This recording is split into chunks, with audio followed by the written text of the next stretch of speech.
I feel like a lot of people out there probably don't remember the light Pokemon, so today we're going to talk about every single one of them, starting with the Light Toxtricity. We have spoken a lot on this channel about just how cool the classic collection was within the 25th anniversary set celebrations. However, we do not often stop and give some credit to the promotional cards that we would also be receiving around this time, bringing back iconic card formats and giving them to brand new fan favorite Pokemon. We got cards like Dark Sylveon, Dragapult Prime, and the Light Toxtricity, which can be found in the Celebrations Collector's Chest. The Light Toxtricity was flying under the radar for a while, but recently has started to go up in price pretty consistently, with it selling today for $6, which is kinda high for a Sword and Shield promo. And with that, we're done with every light Pokemon outside of Neo Destiny. We have a lot of expensive, old, and awesome cards coming up, so make sure to subscribe and let me know your favorite light Pokemon down below. Starting with the Light Sunflora. In my Every Type of Pokemon Card Explained video, we spoke about how the light Pokemon were very supporting when it came to their playstyle. They were not huge damage dealers compared to the dark Pokemon and had far more HP. Compared to the Dark Ariados card, Sunflora has 10 more HP, despite both of these Pokemon being Stage 1 Pokemon. Light Sunflora has 2 attacks, the Solar Beam attack, which requires 3 Grass Energy to do 40 damage, which was almost enough for a 2-turn knockout on most Pokemon in the Neo era. Unfortunately, if you were facing a Stage 2 Pokemon though, this just wasn't going to be that good. The Light Sunflora sells today in a first edition for $7. And next we have the Light Wigglytuff. I would never understand why dark Pokemon outlived light Pokemon as much as they did. Light Pokemon have actually made quite a few comebacks to the TCG, but they just constantly come back under different names. Cards like the Radiant Pokemon, Prism Pokemon, and even amazing rare cards. These are all cards that operate in the same way as light Pokemon, providing support to your team as well as some various effects onto your opponent's team. Light Wigglytuff had an awful supporting move with Evolution Song. Cards like Rare Candies have become vital in various decks in recent years. Decks like Charizard Pidgeot always run this card because of how useful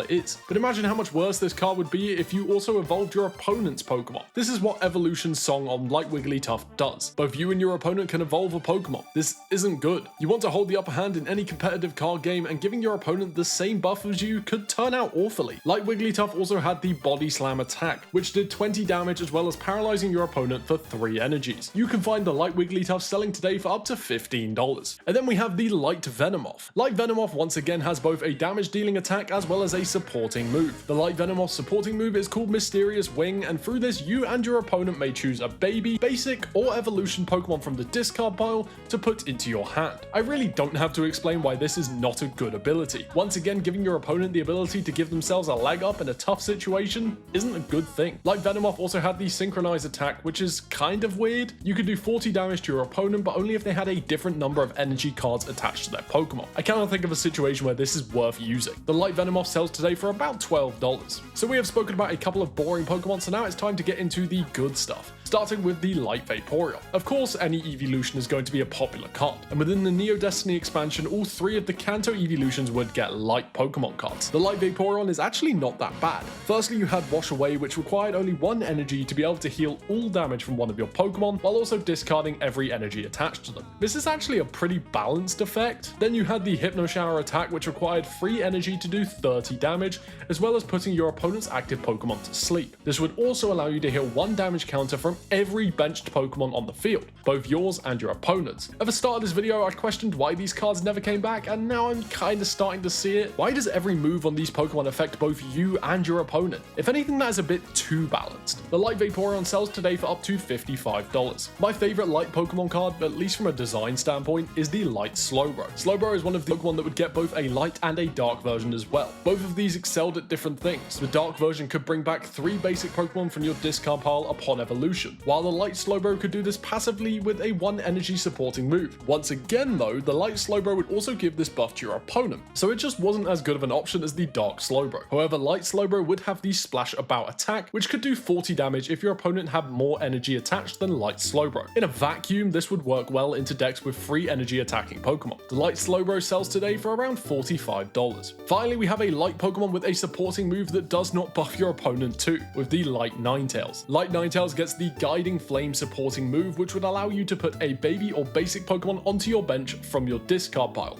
and your opponent could not. Imagine how much worse cards like Radiant Greninja would have been if they allowed your opponent to discard an energy and draw 2 cards with you every time you used it. But like Ninetales really did deserve a holo version too, but all we got was the uncommon, which sells today for $37. There were only 2 evolutionary lines within Neo Destiny that contained 2 light Pokemon within their line. So let's start with the Light Machoke. The Light Machoke is once again a light Pokemon with a supporting move that does not buff your opponent. Return Home was actually not an awful option for high HP cards that could take a lot of damage. Instead of giving up a prize card to your opponent, you could switch in Light Machoke, use Return Home, and reset that Pokemon. The problem with Light Machoke is its regular attack. Gentle Kick would do 40 damage if your opponent's active Pokemon had no damage on it. If it did have damage, then Gentle Kick would only do 20 damage. This is a perfect example of what made light Pokemon really situational. While Return Home is an excellent supporting option, Gentle Kick was just horrendous and really had no purpose in use. The Light Machoke sells today for $25. But it is time to talk about the Light Machoke's evolution, Light Machamp. And Light Machamp may be the best light Pokemon of the video so far. Firstly, Light Machamp has the so far unique Pokemon Power. Pokemon Power was a different name for abilities back in the Neo and EX era of Pokemon cards. They work just like abilities in that they are passive and do not require any energy to use, most of the time. Light Machamp had the Pokemon power called Tag Team. Upon evolving Light Machamp, you could remove free damage from your active Pokemon and then switch in Light Machamp. If you had spent some time with Light Machoke on your bench stacking energy for a couple of turns, this meant you could heal your Pokemon, switch in Machamp, and use its Beatdown attack, which would stomp Dark Pokemon, both the type and the name. Beatdown's effect says if the defending Pokemon has Dark in its name or is a Dark type, then flip a coin and this card does 100 damage, which could knock out every Dark Pokemon in the roster. This card was pretty OP, and nowadays the Light Machamp sells for $35. I actually own the Light Jolteon we have next, only mine is Japanese. I love Light Jolteon, it's just snuggling up with a little Togepi. Light Jolteon is actually really good again. Light Jolteon's supporting move was called Pulse Guard and would prevent any damage if your opponent did 30 or less damage. This would be excellent against decks that needed time to set up or did tiny trickle damage during the process. Light Jolteon also had the Thunder Needle attack, which would do a max of 60 damage based on 3 coin flips. If you got 2 heads during these coin flips though, your opponent's active Pokemon would become paralyzed. This is pretty inconsistent, but honestly, if you cycle between this and Pulse Guard, you in theory double the chances you have to get this off. Nowadays, the Light Jolteon sells for up to $90. Unfortunately though, with Light Golduck, it is back to supporting moves that buff both you and your opponent. Light Golduck has the supporting move Flipper Stroke, which would let both you and your opponent look at the top 3 cards of your deck and take any energy you find there and put them into your hand. However, Golduck's regular attack kinda makes up for it with Core Blast. Core Blast would do 30 damage plus 20 damage for every special energy attached to your opponent's active Pokemon. This meant Light Golduck was an excellent option into decks that used a lot of special energy. There just weren't that many of them at the time. Today, the Light Golduck sells for $10. And finally, we can finish off the evolutions with the Light Flareon, who once again was actually a really viable light Pokemon. Firstly, you had the warm-up supporting move, which would allow you to search for a fire energy to attach to your benched Pokemon. This would allow you to attach 2 energy in 1 turn, which wasn't massively common at the time. On top of this, you also had Burning Flame, which was kinda confusing. You would use Burning Flame and flip 2 coins. For every head, you had to discard an energy from Light Flareon, but this would also do 20 more damage per heads, flipped for a max of 70. It was a pretty high risk, high reward attack, and probably would have only worked as a last-ditch effort. Light Flareon was way more viable thanks to its supporting move than any attack used.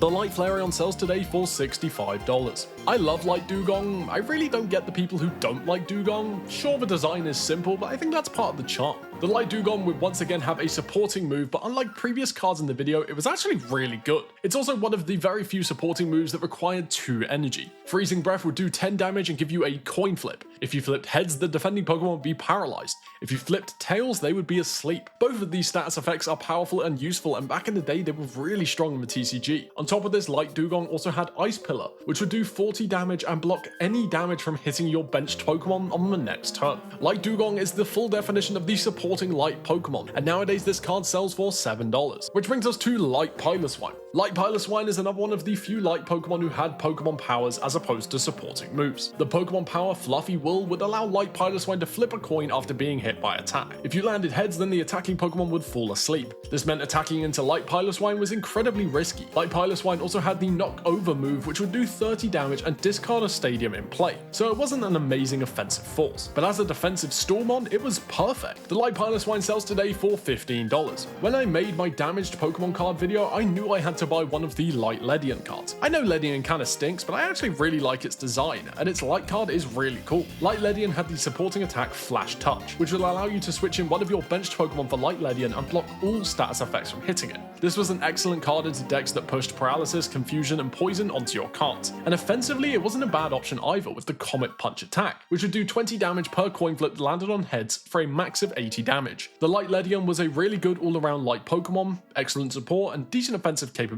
The Light Ledian sells today for $12. We're approaching the endgame now, but first we have to talk about Light Lantern. The Light Lantern was again not a bad light Pokemon. Its supporting move Searchlight would allow you to bring back any card from your discard pile off of a coin flip, which isn't a bad option to have, especially back in the day where the discard pile was hard to pull from. On top of that, Light Lantern had the 2 energy Spark attack, which would also do 10 damage to benched Pokemon, allowing you to spread damage around really quickly. The Light Lantern sells today for $15. And now we have the best light Pokemon of the video so far, Light Dragonair. This Pokemon is a beast. Light Dragonair just does everything perfectly. First, you have the Healing Light supporting move, which for 2 energy will remove 1 damage counter from each of your Pokemon, with no drawback other than the energy cost. On top of that, you had the Protective Wave attack, which would allow you to block all damage done to Light Dragonair, while also doing 20 damage to your opponent. This Pokemon could support your team, it could do damage, and it could stall out and disrupt your opponent's play. These are the 3 things that light Pokemon excelled at, and this Dragonair just might be the best of them all. The Light Dragonair sells today for up to $100. And now we have the 4 holographic light Pokemon. I think these are the light Pokemon that most people remember when thinking about these cards. But let's start with Light Togetic, who actually kinda sucks as a light Pokemon. Light Togetic was another light Pokemon with a Pokemon power, which would allow you to search for a Pokemon tool. But of course your opponent could do the same. To make matters even worse, its Sweet Kiss attack would do only 30 damage and allow your opponent to draw a card. If it did 60 damage and allowed your opponent to draw a card, sure, I would get it. But only 30 is kinda pathetic. It is such a shame because this Light Togetic card is beautiful, and nowadays it sells for anything up to $220. It's crazy how good the Dragonite line was with light Pokemon, as up next we have the Light Dragonite. Now, granted, Light Dragonite does lose the overpowered Healing Wave from Light Dragonair, however it gains the miraculous Wind Pokemon power, which nerfs all special energy, changing it to just colorless energy while also preventing all effects of those energies. It essentially just blocks special energy. There was no point bringing it into Dragonite decks. It also had a buffed version of the Protective Wave attack called Light Wave, which would do 40 damage while also preventing all damage done to Light Dragonite. This card sells today in a first edition for $425. And for our penultimate light Pokemon, we have the Light Azumarill. Light Azumarill was yet another viable option for the light Pokemon lineup. Firstly, it had the Bubble move, which would do 10 damage for 1 energy, as well as allowing you to flip a coin to potentially paralyze your opponent's Pokemon, which is an amazing option for just about any Pokemon out there. Then you also have Bubble Jump, which would do 30 damage for free energy with the added effect of allowing you to move 2 energy attached to Azumarill to one of your benched Pokemon. Then you would return Light Azumarill to your hand. This was excellent as a stall option, as you could do lots of trickle damage with Bubble, and just as Light Azumarill is about to be knocked out, you use Bubble Jump and bring it back to your hand. Light Azumarill sells today for up to $110. Light Arcanine is our final light Pokemon of the video, and boy is this one a banger. Firstly, you have the Pokemon power Drive Off, which allows you to force your opponent to switch in a Pokemon of their choice. This is essentially a free boss's order, which is certainly nothing to belittle. On top of that, you had the Gentle Flames attack, which would do 50 damage to any non-basic or non-baby Pokemon. Should you be using this attack against a baby Pokemon, it would only do 10 damage. As for a basic Pokemon, it would do 30. This attack is kind of weird and honestly not very good, but the design for the Light Arcanine is adorable. And the Light Arcanine is the most expensive light card, which sells today for up to $500. If you guys enjoyed this video, make sure to subscribe.